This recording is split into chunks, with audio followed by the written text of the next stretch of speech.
For the newly indoctrinated, Jim Butcher's The Dresden Files follows the story of a professional wizard in Chicago.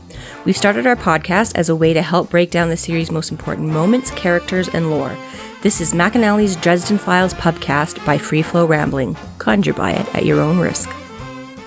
Welcome to McAnally's Pubcast, brought to you by Free Flow Rambling. This is episode number 9, Double Cross. My name is Tansenn, and I am joined by Maggie. Hello, hello. And Jess. Hey. Chapter 15. A cruiser comes along to escort Dresden in the next crime scene, which turns out to be Linda Randall. She had been killed with the same storm that summoned the demon that attacked Harry. Murphy discloses that the Beckitts, Linda's employers, had a grudge against Marcone for their daughter dying years earlier in a gang shootout. Harry reveals he's gone to the Velvet Room, and Murphy is angry he hadn't shared all the information he learned. She asks him to the station for questioning the next morning regarding the information he had withheld. So chapter 15.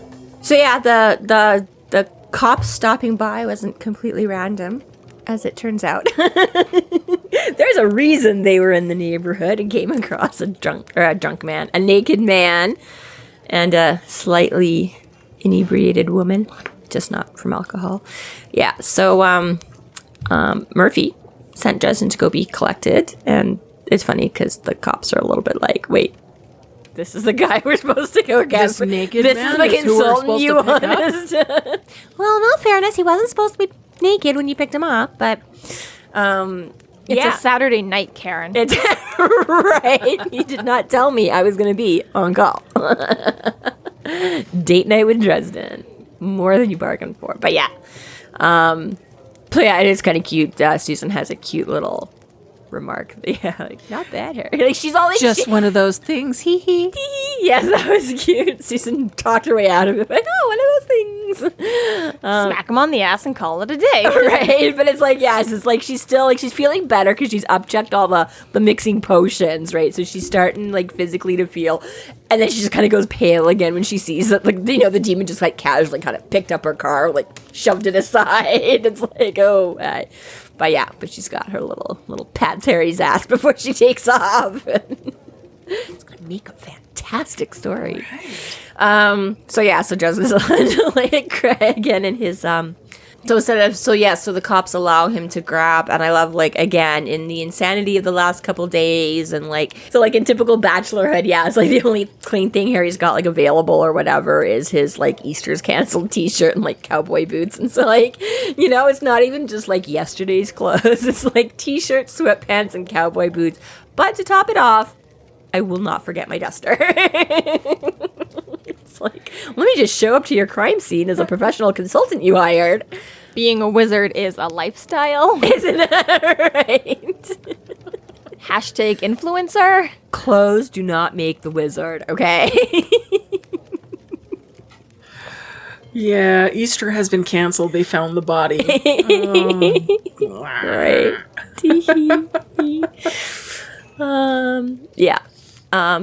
So Harry's a little bit surprised because when he shows up, he's like, you know, there's like cops everywhere, finds out it's the same like MO, we've got an exploded heart. He's like, oh shit. Murphy's like, yeah. Turns around, it's like, yeah, it's this chick named Linda Randall. And Harry's like, ooh. I'm glad that Murph turned around because he doesn't want to.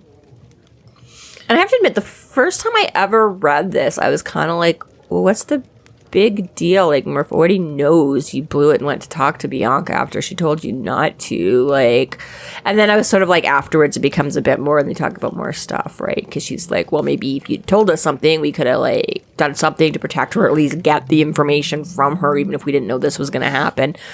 I think in some ways that she's trying to give him at least a little bit of leeway, like, here is your last ditch effort to make it right. Yeah, no, I get that, but at first I was confused about why there was a need for that.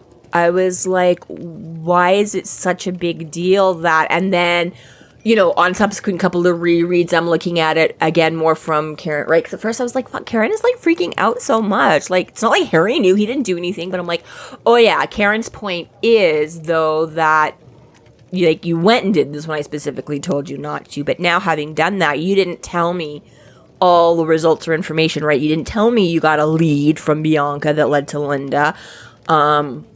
and now, exactly, like, we might have been able to do something to protect her, which probably not, given the circumstances of the murder, right? But Murphy's like, at least she would have been a person of interest. We might have known that, and Harry's like, oh, yeah, shit, I didn't think about that, right? That I sort of made her more of a target by searching her out and talking to her, whereas maybe they wouldn't know or wouldn't care, right? I mean, at this point, we still don't know what Linda Randall knows and what information she would have had for Harry, right? But I just remember started thinking that originally. I'm like, wow, Murphy's being so, like, hardcore about this. Like, she's being so bitchy. And, like, what did? And now I'm like, okay, now I'm understanding it more from Murphy's side about... Well, there's loss of life that involved. Well, yeah, but exactly, that it was like, at the very least, even if none of us could have predicted, that this, and obviously there's nothing the police specifically could have done to prevent this type of murder, right? They could have had all the policemen they wanted guarding her. But the fact is, like, we would have thought to talk to her, and maybe we could have, pressured whatever. Maybe we could have got the information out of her. Now she's dead. You don't have it, and we don't have it. Like, that part. I mean, not to devalue the loss of life or whatever, but you know what I mean? But, like, exactly right. It's like the police are like, well, you didn't convince her the first go around. Maybe we could have, maybe we would have talked to her earlier instead of her waiting to come around and talk to you and all that kind of stuff. But yeah, I just remember that initially just being like, wow, Murph, take a chill pill. And now it's like, okay. I get more. I understand more where she's coming from now and why this feels like, yeah. And it's pretty quick to see as the scene continues on, especially why she's so upset, because it's discovered, Linda Randall had Harry's business card on her, They find it in the apartment along with the rest of her belongings, and it's a little bit that much more like, okay, you incriminated yourself this morning, or yesterday morning. It's the middle of the night. It's the middle of the night. So, incriminated himself in which part? When he was at Murphy's office, he was like, I don't know, like, I could have pulled it off. Oh, okay, that way, yeah. Like, and she made the comment, it was somewhat of a joke, and she's like, so you're naming yourself as a suspect? But it's like, oh yeah, and here's also my business card, and here's also they're doing it by Harry's figured out that, oh yeah, they're doing it through the storm. Yeah, and Murph's like, well, why did you tell me that before? I just thought of it. Which we know is true, but yeah, you start... So, exactly, so it's also from that point of view that Murphy's like, buddy, like, start stacking the stuff is like real convenient. It's every day after the fact that you suddenly have a business card and a woman and a name and a fact, and it's like almost like that serial killer thing where like they help you a little bit, like here's your little tidbit of information. A little bit of tidbit, like they're like you can figure it out and catch they're the me. ones always calling the hotline, but it's like Harry's like, hey, what if? Oh my God, look at this dead girl! Wow, where did she come from? But yeah, exactly right. I started to see it, but first, I was very much more absorbed in like the Harry side. And Harry's the good guy, and everything's good. And you're like, wow, Karen, he's your friend, right? But exactly, you're like, well, they don't know each other. Like I say, they don't have a hardcore relationship at this point, right? And these are things, that I was like so just gung ho on like the happy side originally. I'm like, why are you giving like he's a good guy, Karen? Come on, fucking chill. You start exactly right. I'm like, oh, I'm like better understanding Karen's where exactly right. Like those things didn't stand out to me as being suspicious the way she's viewing them until you're like, oh, I get it. Now I was like, what? He didn't know her, but right, he just met her yesterday, and now she's dead. Okay, yeah, it's not the coincidence, it's the motive, right? Like, yeah, exactly. I'm like, suspicious circumstances. Suspicious circumstances, yeah, and he tries to like bluff it off and play it out. So say I had a psychic vision, and right, and you sort of get that because he doesn't know either. I think Murphy does throw him a bone, like she holds up the card, but it hasn't been logged into evidence yet. So he's like, okay, I know she's giving me an opportunity. I just don't know what she wants to hear. If she wants me to be like, oh, a lot of people have my card, and she can just be like, okay, I don't know, whatever, or if she thinks there's more to the story, and am I gonna fuck it up by like does she want me to just like feign ignorance so she can feign ignorance, or she's like, I know there's something, give me the goods, and Harry in his mind is like, I can't give her the goods. So definitely has a moment of consideration whether he's going to or not, but decides that it's too dangerous for Karen herself. Yeah, because how is she going to defend herself over magic if the shadow person yeah figures out that she is hot on the trail. Yeah, exactly. He's And like, well, yeah, I The barely arrogance of talked the to White Linda. Council that doesn't give a shit about laws. Human civil laws, yeah. Yeah. And yeah, I get that. You're right. That is the moment of consideration. But Harry more so, like you say, he's wondering how to play it initially. Like, is Karen want me to take the out or does she want me to come clean? And that's kind of what he's not sure at first, right? He's like, okay, she hasn't logged it. Does she want me to just be officially like, gee, I don't know. So Karen can go, okay, I don't know either. Thanks, Harry. Or is she actually looking for like, no, I don't want to play the game. I don't want like a fake reason. I want like actually fess up and tell me everything, right? And then so he sort of like tries to do that, and when she's like not good enough, then he's like right, okay, a lot of people have my card, I don't know how she got it, right? Because she's like, yeah, if I give her the real scoop, then she's gonna look at it from the cop and be like, okay, that makes you more suspicious than less suspicious. And Harry's like, I don't have time to deal with that. I don't want to put her in that position. But again, now that the Shadow Man has sort of faced him, Harry knows he's a bigger target too, right? It's not just anonymous. Oh, the police are fumbling around, they don't really know. It's like, okay, there's a specific other magical wizardly target, and he already like literally just tried to kill Harry, right? So Harry's like, I can't get caught up somewhere waiting around where I'm like, sitting in a holding cell waiting for, the cops aren't going to understand or care about that shit. And another thing on top of it is that, like, Linda Randall's been dead, like, minutes, really. Like, her phone call to the police, she was on the phone with the police when she died, trying to call for help. And it's, like, unlike Tommy Tom and Jennifer Stanton, where, she discovered the next morning by the hotel room staff service or whatever. Yeah. This one is like, so the police were on the scene in minutes, get there. Murphy tried to contact Harry. When that didn't work, she called for him. So, like, Linda Randall's been dead less than an hour at this point, which is several hours different Do you think it's I sort of feel, I mean, I guess it depends how long the scene played out at Harry's, because she was supposed to show up at 9 o'clock, right? So obviously it happened before 9. Because she was supposed to be there, right? Like, however, but at the same time, how long does a demon attack take? Yeah, I kind of figured it's like been a couple hours in the middle of the night, but you're right. None of that necessarily took that long. Like, which makes me think, why wouldn't those patrollers and Susan be an alibi for Harry? Because they found her. Well, the patrollers not so much. They don't know why they're hanging out nude. Yeah, Susan, yes, but again, it could be kind of like Morgan. Morgan's like, well, you just summoned it and lost control. But you're right, it's fair that he doesn't, again, unless that's crossing more lines and he's willing to let Murphy in on this point about actually having demons running around his Chicago. cards really close to his chest. He is, yeah, but that is kind of an interesting, that yeah, he could have been like, oh, I was busy fighting off a demon, I couldn't have been here killing Linda, but... Sorry to poke holes at you, Jim Butcher, No, that's a fair... Just thought of that right now. But yeah, but point being is we don't know. It hasn't been, whether it's an hour, a couple hours, or whatever, like you say, it's not as hugely significant. I would say that it is, like, within the hour. Because, first of all, if you read through the text, it's not very long. I mean, the demon toad fighting through the door was kind of the longest part of it, Mm-hmm. And then after that is them running down the street. And that didn't take much time at all either. So I would say, like, all in all, that's probably only 15, 20 minutes of fighting and such like that, right? So and you think cops have shown up by like 9:30? More or less, I would say so, because it's like, even if Linda Randall was like getting ready and wasn't running late or anything like that, I feel like by the time the cops were on the scene would have been like 9 o'clock then. And then Murphy's calling, she's not getting through, sends cops. So I think, like, we're only sitting at like 9:30, give or take, so timeline, I would say maybe 9:45 when he gets to the gets to the residence. And like you say, we know she was right after the bath, so it had to be, depending where, like you say, between 8 and 8:30, when like probably by 8:30. I pin her dead in only the last hour, which he was talking to the Shadow Man.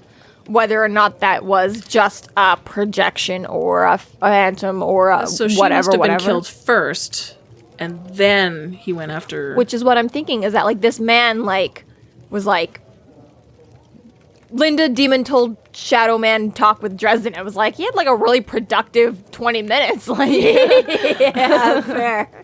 plus anything else that we don't know that happened, you know. And again, fair enough to assume that this was all just one person. Harry says it could be up to 13. So yeah, we don't know. We don't know. Yeah, how many people? But again, it's really condensed down to this timeline. It's been all within less than an hour's worth of work to. Mm-hmm. And that's the thing that's easy for me to forget sometimes with, like, again, even just this book, how it's taken place in a couple days, but because you forget, you're right, it takes a lot longer to describe the demon showing up at the door and breaking in than it does for it to actually happen, right? Like, you say 10 seconds of fighting is like, 20 minutes of reading descriptions of throwing punches and kicking. And so you're right, I forget something, right? I'm like, this took forever. And you're like, oh, wait, but real time, it was like a matter of seconds or, whatever. But yeah, that's fair. I sort of hadn't thought about how I'd sort of been thinking that, like, oh, yeah, Linda's killed, like 8. And then, like, Harry and Susan are like 9. But then by the time they, like, run around and do all this stuff and showered, and it's like 10 or 11 or 12. But yeah, it's probably not at all. So yeah, you're right. He did. The sorcerer or whatever has that's the other thing to consider, is pulled it off pretty, because like you say, he slammed Linda and then sent the demon and then did a projection, because that's what Harry says. He figures it is a seeming, or it's not just a seeming, it's not just like a hologram, but like a projected, the wizard version of a FaceTime call. I don't know. And I would say Harry's had his moments of being like, we've already seen now, like he gets tired after he's been casting or brewing potions or something like that. So it's a little bit more in the favor of like either this is a really powerful or there's multiple of them, because to have pulled off 3 big things in this really short time, it's like the dude hasn't had time for a coffee break. Yeah, and has done all this. And then as the next chapter progresses on too, and we see the rest of this night go on, it's like as we get involved with Marcone and his buddies again, and as we'll see, as there's a traitor among Marcone's ranks, it's like it was kind of a 4th thing going on too, because like he also had time to hire a hitman on Harry. Like that's true. Well, okay, that could definitely be done outside. Like the timing, now sure, the pass off that potentially brings into. Yes, he had to intercept the... Was it directly to... Because, yeah, that's a good point, whether it came directly to him or whether Gimpy passed off to another somebody that then took it to the source. Okay, so basically once... as we read through the next chapter, when Harry leaves Linda's, he gets jumped and figures it to be one of Marcone's guys after he... manages to drag him down, and they have a little bit of a spat together before Harry gets dragged off by a couple of passerbys. And, Harry has a split second to recognize this is one of Marcone's goons before he's gone with Harry's hair, which is super detrimental to magic casting, voodoo shit. Like, once he's got your hair, like, do whatever the fuck you want. Super detrimental to who's being cast on. It's great for the magic caster, bad for the magic castee. As the next chapter goes on, and we'll see that there seems to have been a pass-off between this thug and whoever ordered the thug to go get his hair. So it's like, if these are all the same person, it's like, holy shit. Or there's so many of them. So I guess as Harry points out too, so Harry, like you say, because it takes a lot, and this is part of why Harry figures out it's the storms, because Harry gets the idea to tap the storm himself, because he doesn't have enough juice to pull it off just on himself without, being prepped and ready. So we know that, okay, so he's pulling directly from the storm. So that helps him out because, again, he's not having to provide, I don't know, it's like he's using, like, a gas generator instead of having a bicycle to generator himself, like, right? Is this, I don't know, that's a bad metaphor, but so the Shadow Man is not pulling the power from him, so this is why he's not tiring out. This is part of why. And Harry says, he's like,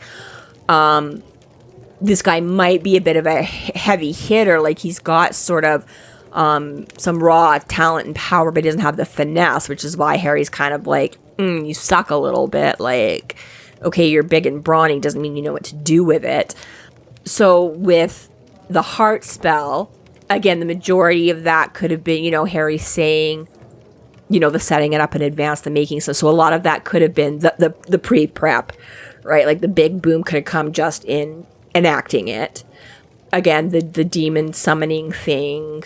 See, that one is interesting because, like you say, that when Morgan's like, you lost control of it, it's how much power and effort, like how much conscious puppeteering does he have to, is it like a dog or whatever, like, here's your direction, go sick, or is it more like a marionette where he's got to, right? So it depends on how much concentration and direct oversight he would have to have with that.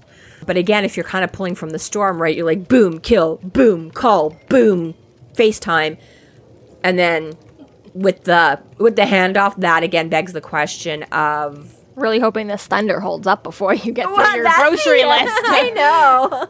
Like Harry says at some point, he's counting on the storms that come every spring. And I'm like, okay, I get you can count on a certain amount. Like spring in Chicago, you're going to get a bunch of thunderstorms. You're by the water. But it's like, but yeah, like you're pegging a lot on this one storm tonight. Like, how do you know this one was going to last for an hour or whatever you needed to... Like, what if it, like, all of a sudden, boom, blew out and, like, halfway through here? Like, you're like, okay, well, I guess we'll just kill Harry tomorrow. I don't know. Prioritize your list. I guess. I'm like, okay, well, first we'll just cut off the source of information. Then, if we can, well... We learn a little bit more in this chapter about the Beckitts. Yes, Murphy does... provide a little background. Yeah, she does bring up the Beckitts, Linda Randall's employers. And again, one more connection through Marcone, which is increasingly popping up. And it's a nice backstory on the couple. They had a daughter lost to gang violence within Chicago several years back. Nice that we get the backstory. Not that the backstory is nice. Well, hey. it's Marcone's claw to power was this sort of fight with Jamaicans, gang fight that just happened to involve the Beckitt's daughter being caught in the crosshairs.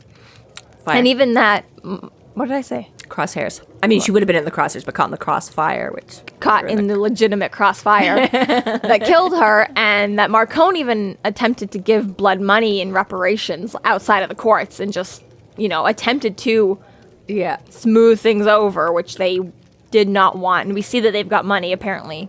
Yeah. Regardless of that, they did not win their law case. You did not just say irregardless. Come on, girl.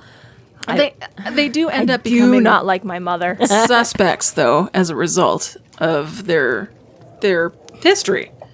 Because their daughter was killed by Marcone. So they could be...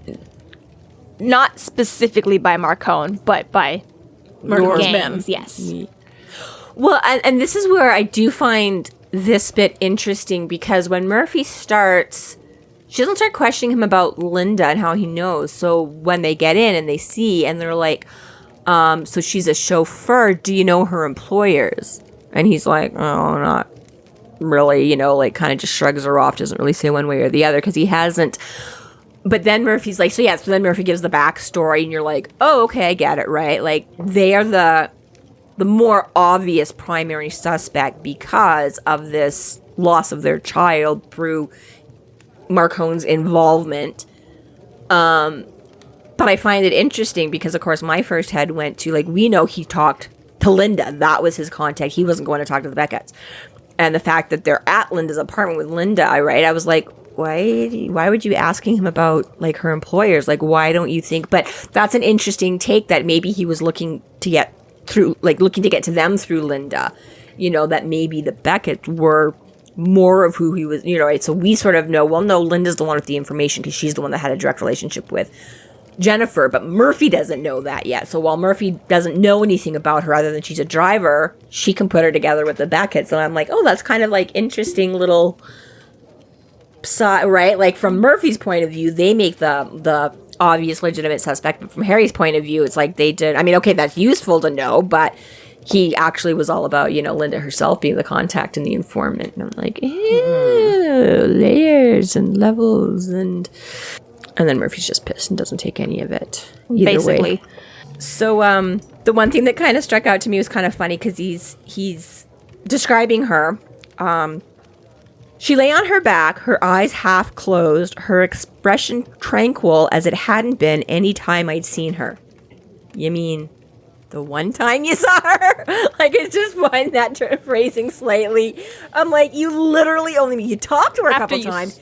Docked her to an airport. Yeah, I was like you did phone her, and then you found her in person and talked to her, and then she phoned you again. But literally, he's like, then any time I'd seen her, and I'm like, I guess maybe you're meaning through the course of that conversation, but literally, I'm like, you've seen her once. So one time she wasn't tranquil, but now, I'm like, it was just one of those things where I'm like, not to nitpick, but I'm gonna nitpick. But yeah. So yeah, Murphy demands that he meet her at the station in the morning for questioning. Yeah. Harry. I have to wash my, sorry, Lieutenant, I have to wash my hair. Sorry. It's about time, Nobody Harry. It's about time. Really, I mean, honestly, it should be a valid excuse. But for some reason, Murphy takes it as he's blowing her off. I don't know. He just didn't get all the shampoo out when that demon attack happened, so. That's true. And that rain didn't help. He didn't get noticed that the rain finally washed it out, but he didn't get to condition. And I don't know about you, but if I shampoo my hair and it's gonna dry again before I that's literally a whole new I can't just condition. I then have to like rewash and condition and comb out. Yeah. Yeah, so this leads into chapter 16. Chapter 16. Harry walks to think things through, but he's assaulted again. This time the attacker takes some of his hair. Harry fights back and recognizes one of Johnny Marcone's thugs as the assailant. He manages to get some blood from underneath his fingernails where he scratched the man. So as we said in the last one, Harry takes his leave, doesn't get a ride home this time. Yeah, that's true. I'll drag you across the city and now you're on your own. Counterpoint. Bitch. So Harry is out on the street, starts heading off in a direction. It's not really, 2 steps before he gets jumped and beat the shit out of. And as we said in the last summary, as we were just saying, this is one of Marcone's guys. He whacks Harry in the stomach a couple of times, gets him down, grabs a fistful of hair and cuts it off and says, okay, bye. Yeah. Very quick. Harry's like, oh shit, again. And then, at least the guy didn't keep wailing on him. More frightening. Fairly efficient, honestly. And he does figure out by means of cologne. Let's see. It was the same person who jumped me in the night before. He grabbed my hair, jerked my head up, and with an audible snap of steel scissors, cut off a big lock of my hair. Then let me go. My blood went cold. Yeah. So it's the same guy that whacked him with a bat, but now he's taking a little bit of a different approach. So instead of just, yo, don't get involved or shut your mouth permanently. Now he's like, just boof, takes him down in like a football tackle basically to the gut. And Harry's like, oh shit, I'm about to get the crap beat out of me, like we're beaten to death. And no, instead, and while it sounds pretty innocuous to us, Harry's like suddenly in full on panic mode because as it turns out, somebody's got like, I don't know, say a big lock of your hair. They can direct a spell with directly at you. What's the word? How do you say it? Thaumaturgical. Thaumaturgical. Thank you. Thaumaturgical magical attack. Yeah. Is there a correct pronunciation for something that's not real? Why, yes. Yes, there is. If it follows... There's rules to the English language. There's a lot of contradictions to those rules. So, but in the I would say ensuing brawl, but it really is quite quick. But in the Harry scratch fight, Harry tries to make it a brawl because he does his damnedest not to let the guy get away. But unfortunately, passerby, good doers, see this guy in a Easter Bunny t-shirt and sweats and think, well, this is not. That would be even better. Not That's what it was. Easter Bunny's dead t-shirt. Same thing. Well, it's too bad because he almost gets that hair back, too. He's just about to do it. Prying open. Yeah. Do-gooders. Da, da, da. Do-gooders, the passers-by. So they drag Harry off and shove him aside, and Harry's a little bit like, well, fuck. Or a lot of like, fuck. So many fucks. So many fucks. And thankfully, this is when Harry, he's like, okay, panic mode. What am I going to do? I've got to follow this guy. And, oh, hey, he got enough scratches in on this guy to get a little bit of blood under his fingernails, which is just enough to do a tracking spell. Yeah. And like so many of us, he goes for like the big complicated, like, oh my God first, because he's like, wait, if he can use his hair to get to me, I can use me to get to my hair.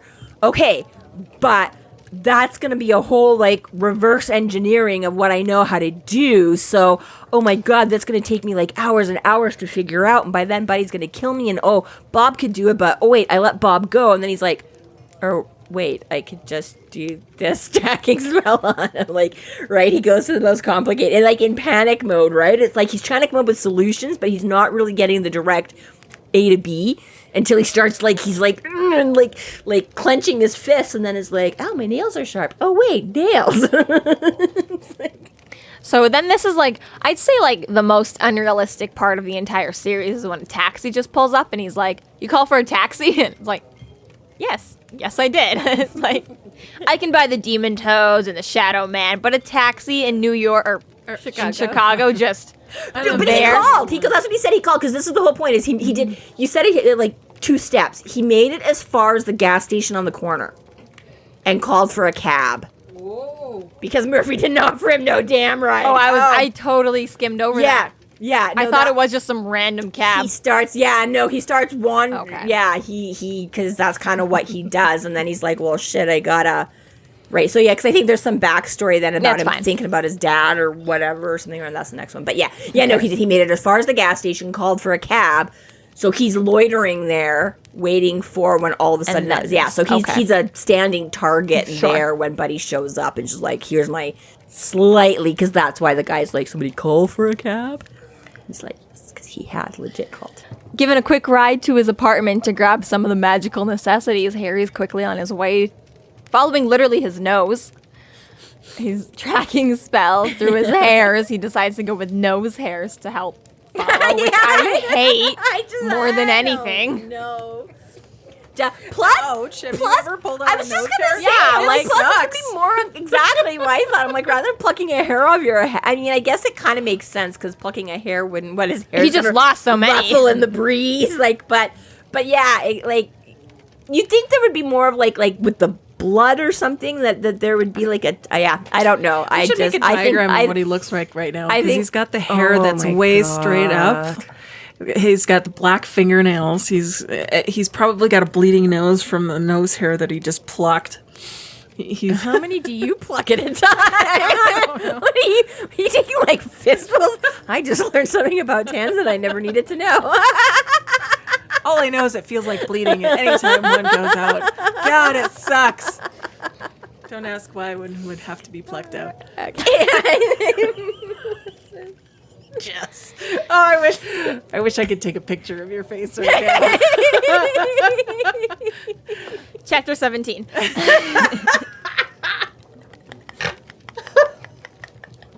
She just lost another one right there. This is about to become a solo show. Chapter 17. Chapter 17. Harry uses a spell to track his attacker to the Varsity Club, owned by Johnny Marcone. He blows the doors off of it, confronts Marcone, and in an altercation, Hendrix kills Harry's attacker. Other side of town, Harry gets to what happens to be Marcone's nightclub and front for Marcone stuff, which is the Varsity. And in typical Harry style, he knocks and waits for the doorman, gives his name, requests a meeting with Marcone. He takes a moment to calm down and collect himself.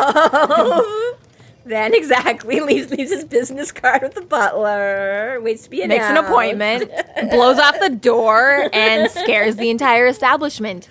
He does say, I shook my head irritated. I don't have time to bother with subtlety. Yeah. No shit, Sherlock. Holy. I do love that.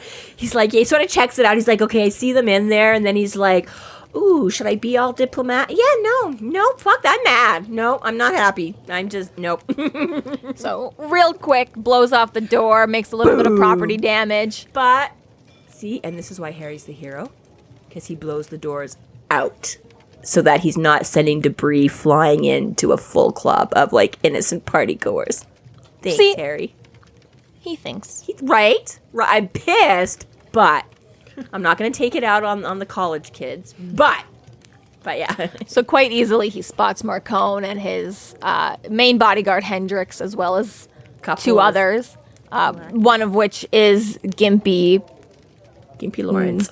Yes. Was it Gimpy? It was Gimpy because he had the trick knee, because that was when Harry tackles him. He hears his knee go pop and realizes that, oh, this is the guy that was following me because he was limping. No, I understand the story. I just didn't know if the word was Gimpy or tight-lipped not. and pale. Gimpy stared at me in pure horror. Sorry. Yeah, Gimpy. Yeah. So anyways, pretty quickly Harry's like, hey, bitch, what the fuck? I know. Give me my shit back. And Marcone is like, excuse me? What the fuck is up? And he's like, no, this isn't about you. Yeah, and the camera pans over to Gimpy. He's just like completely pale, sweating bullets, shitting bricks. So it's really not a long conversation to figure out that Marcone has absolutely no idea what the hell this is about. Before Gimpy's just pulling a gun on Dresden, like, he's a liar, don't listen to him, blah, blah, blah. Goes to shoot before Hendrix is, doing his job and shoots first. And Gimpy is very quickly disposed, all in all.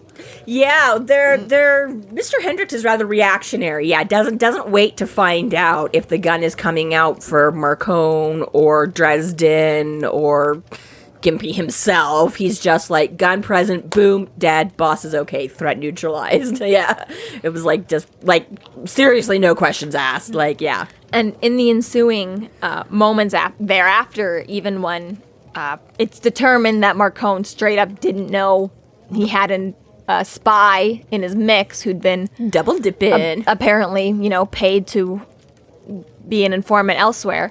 It makes you wonder now, Harry getting a baseball to the back of the head one night before, who paid for that one as well? Right. So that's what I'm thinking. When you look at it now, it was like, oh, the baseball bat and the stay away is Marcone. And then the next day, Shadow Man is like, you know what? He's more of a problem. So that's where, because the other one is a bit more, and Harry even says somewhere here, like, yeah, this isn't really your style, right? But the style of the classic thug, I'll give you one warning, stay out of a business.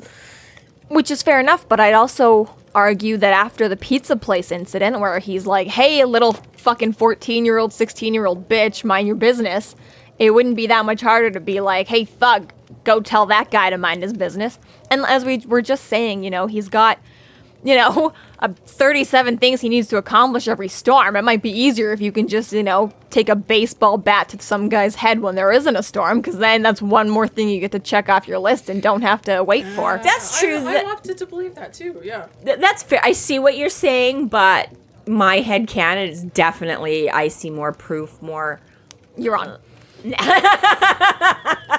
No discussion. Because of what we're getting with the setup here, right? So in this chapter, we specifically, where Harry's like, oh yeah, this isn't really Marcone's style to be this convoluted and do and whatever. He would have just taken me out with the whatever, right? With the gun or the, typical mob hit kind of whatever, concrete shoes. Not this. And secondly, Shadow Man is proving that he's way more impulsive and way more cut to the chase, right? He didn't give Linda Randall a warning, or at least... I feel like you're proving my point.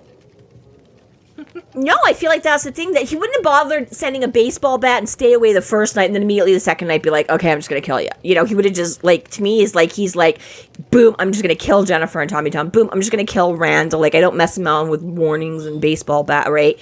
Like, that he just, this is him. He's like, oh, Harry's in my way. Boom, you're dead because I can. I'm, you know, I'm got a magic heart on kind of a thing that, right? Whereas Marcone is much more about being orderly and business-like. And the business of mobsters is to send a guy to slug you with a bat or break your kneecaps or cut off a pinky finger, right? Because Marcone sort of doesn't benefit him to kill Harry. I mean, if it happens, no skin off his nose, but... So, I don't know. That's why I don't know. I definitely, my head it plays is, yeah, Marcone was just the warning. And either way, this chapter fairly quickly wraps up with Harry getting not getting his hair back, because as it's quickly realized, he doesn't have it anymore, which means he's had time to do this pass off, which is yet one more thing on the list of the Shadow Man or Shadow Men that has been accomplished in this night, which again, we're still running like, at this point, we're maybe 90 minutes to 2 hours into the night. Dude, like... all in all, like, because, like, you know, in the time for him to catch his taxi, go home, and track to the other side of the city, like... Yeah. Takes a little bit of time, but it's the middle of the night. I'm sure he's not stuck in rush hour, you know? Right, and the bar's still going. It's closing early, so, okay, normally bars are going to run till, like, you know, 1 or 2, so you figure it's got to be at least, more like, you know, probably around 11 or something, yeah. max, kind of, if they're, like, closing, or, like, it seems like the place is packed and in full swing, so... Yeah, you're right in your middle of your busy time. So it's quite significant, the scope of the Shadow Man at this point, because like he or they is very effective and efficient. And like you said, I mean, they're very much just like, okay, kill these two, okay, kill those two, okay, kill this one. Like meanwhile, 4 days later, I personally haven't made it to the bottle depot that I've been meaning. Well, exactly, and it's like it legitimately murders, abduction, extortion. And there's a point too to think about, like, if he's putting this much, or they are putting this much extended energy when the storms are out, I almost feel like when there isn't a storm, it's a whole lot of like revitalize, rejuvenate, resting. So Prepping, it's like, I'm also wondering too if it's like, yeah, the dude gets like 1 night a week because the rest of the week he's just like exhausted, can't do jack all shit, and like he's caught up. Well, yeah, that's kind of fair too. That he's that it leads a little bit more to the whole like, I need to, you know, hire Marcone's men, or I need to be summoning this or doing that. It's like he himself or they are just out of their depth to a point. Well, and that's fair too, because like you say, while you might be able to count that there's going to be storms coming, as we're all familiar with, weathermen are not infallible. And exactly, it's like, it's great to say, okay, no problem, there's going to be storms in the spring, but like you say, for us to be able to count on when and where and how long those are going to, right? And like one more thing to add on to that, actually, is that it also has to be a storm in the middle of the night, because the daytime is going to fuck up your magic. So a storm in the middle of the day, if the sun is shining, that takes it away too. So like, you're really subjected to the storms at variables night. You have no control over. It's really like exactly like as we've said multiple times, and I'll probably keep saying, is like, you've got a list of 20 things you need to do. You kind of don't have a choice but to be ready, because when you get that chance, I was gonna say, you got to get through this as much of the list as you can. Yeah, exactly, right. You're like, let's. How many people can I kill tonight before? Because, tomorrow might not come, and who wants to miss an opportunity? Stuck waiting 8 months for the fucking dry season to get out of here. Don't put off till tomorrow who you can kill today. McAnally's. Quote us. Pro murder. But okay, no, that's not fun. I like it too, how, right, so it all goes down. He's like, dude took something. Marcone's like, what? Gimpy's like, ah! Hedrix is like, boom. And then Marcone is like, okay, well, I guess that happened. You're free to stay the fuck out of my way. No, pat down the corpse. Like, Dresden's like, like, Marcone's like, okay, fine. given the way that all played out, I'm going to give you the benefit of the doubt and assume that, yeah, he's the one that attacked you and stole your hair, but that's on you now. You can, Harry's like, hey, like, going through his pockets, and, like, I'm like, yeah, thanks. Because, again, up until this point, right, Harry's career has not been super. It's not like he's got, like, maybe a crime, but, you know, Harry's not usually the one getting up close and doing the autopsy with a freshly dead, but yeah, exactly. It's fresh. just like, Which he just watched. thanks, Marco. Yeah, exactly. Like nothing like a little bit of trauma. Like, and then this body is bleeding actively onto your hands. Right, and it does, too. Like, Harry makes that point, too. That he's like, I wanted to scare the dude, but I wasn't planning on, like, people. Like, I didn't want anybody to end up dead, not me, not them, kind of, right? And that's the thing, right? He comes in being all, but, you know, again, sort of an example, I guess, of Harry doesn't realize that he's stepped up a league. You know, like, these players, he's like, oh, big, tough guy, okay, I can go bully. But no, these are fucking mobsters that don't play around. This isn't just posturing. They don't, I mean, they bluff, but if you call their bluff, they ain't bluffing, you know, like, yeah. Yeah, it was just, like, very... And that, I think, too, like, really freaked Harry out, is that he was not expecting to escalate in that nature. Like, yeah, he figured there's going to be arguing, and I can, like, blow out some light bulbs and, like, do a little flash bang, but wasn't expecting it to devolve into, like... I would say also that Shootout. it's really Marcone that really raises the stakes for Harry overall, because, I mean, up till this point, I mean, the dead bodies has been the police's issue. It's not Harry's issue. And as much as Murphy wants to maybe put the blame on Harry didn't do that. We know he didn't do that. Yeah. As much as, you know, the signs can maybe point to him, the dude hasn't done shit yet. He's really not in that side of things, right? So this is really the first time that it's like, no, like, this is on you, buddy. Like, this happened because of you. This was all you. And I mean, again, like, you can put the stakes on to Hendrix or Marcone or to Gimpy, but I mean, Harry's got to take some blame with too. the metaphorical guns blazing, and they answered in the literal. Exactly, and you didn't take that into account. Absolute foreshadowing for what's to come, but I mean, and kind of, you know, in the opposite of foreshadowing, it's a little bit ironic that Harry and Marcone make this deal to, let's stay the fuck out of each other's way from now on. I think it would be best if we didn't cross paths. We've met twice, and shit hasn't gone well either time. I know I do. I love that. It's like right off the bat. And he's like, because Harry's like, all right, well, now you know you got, not necessarily a traitor, but like he says, somebody kind of double dealing, you know, was like, oh, I'll just get paid from both sides or and whatever. Double agent, yeah, but not necessarily to the detriment of Marcone, other than Marcone just doesn't like that shit. But, so yeah, Harry's like, all right, well, obviously, you know, this has become a drug thing, which is very much your business, and obviously now you've got at least one person within your organization, so this affects you, give me all you got. And Marcone's like, yeah, true, but you know what? No. He's like, you totally made this, like, you basically, publicly defied me, right? You made a point of choosing the here and now to deal with this, so I can't afford any loss of face. Next time, leave your business card at the door and make an appointment. Right? And Harry's like, but dude hates you. If he gets through me, he's going to come to kill you. And Marcone's like, maybe not, but... Real quick, I like that later on, Marcone does give Harry's name to, like, his businesses, because it's like, let him in the door. I don't want you doing business repairs on this shit. He's going to come in one way or the other. Stop making me have to replace doors. White Knight. He's like, oh yes, Mr. Dresden, you have an exclusive membership. I what now?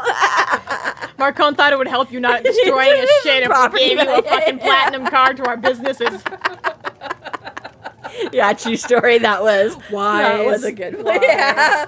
Marcone's very practical. Ultimately, Marcone remains the smartest man throughout the series, whether or not you like him. His policies and always he's really the most pragmatic of everyone, nonstop, and I have to really respect that about him.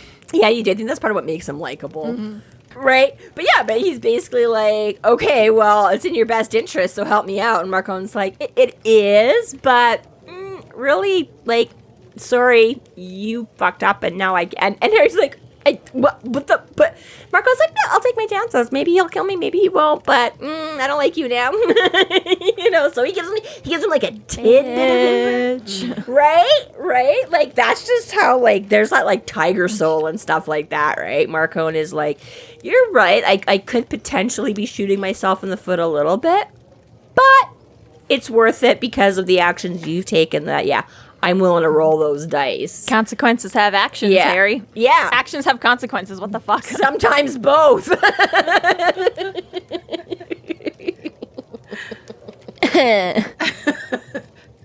We got what you were saying. It's all good.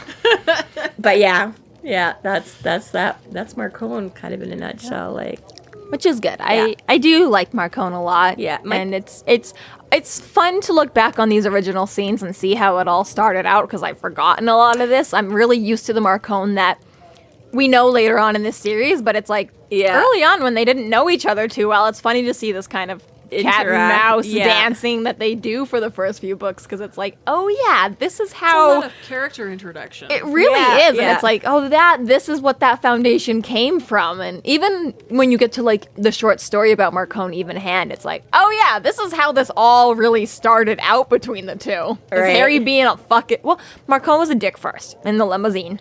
Marcone was a dick, but and now in this scene, their second meeting, Harry's really answered to that. I know.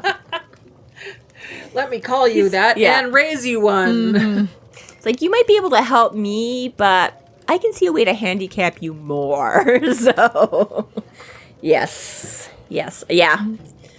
Very dichotomy of their personalities.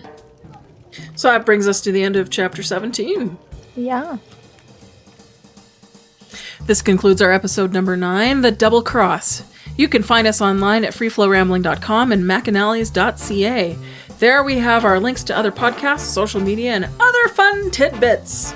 Please subscribe if you like what you're hearing, and please consider supporting us through Patreon to keep the magic alive and to see more content. We are Free Flow Rambling, and thank you for listening. Yay, thanks everybody.